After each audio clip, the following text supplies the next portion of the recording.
first couple months of the pandemic were very challenging. Being a mom of two, a 4-year-old and a 2.5-year-old, my husband and I were both working, and God gave us strength during that time. And as the pandemic continued on, there were volunteers needed.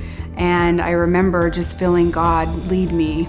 I decided to become a care caller, and I had 6 people that I called every week. One of the care calls that I was praying with and speaking with, her husband had lost his job, and a lot of the discussions that we had during those weeks were about God's plan.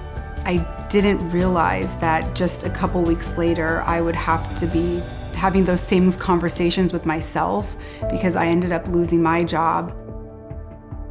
After I lost my job, we found out that I was pregnant. Everything had appeared to be great and the baby was growing and everything was fine. The doctor told me that the baby stopped growing, that he didn't have a heartbeat anymore. And it was devastating.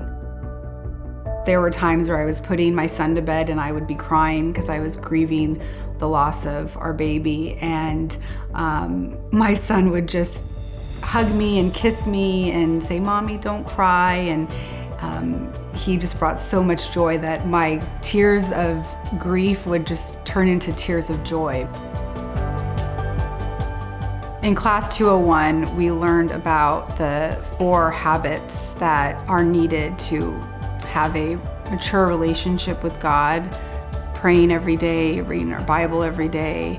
Another habit that they talked about was memorizing Bible verses. And I feel like that's just crucial in our spiritual walk. My favorite Bible verse is Ephesians 3:20. "Now unto him who is able to do exceedingly above all that we can ask or think by the power that's within us." I really just lean on that we may have our plan and our timing of what we want, of when we want things and what we want to happen, but God's plan is exceedingly abundantly above ours.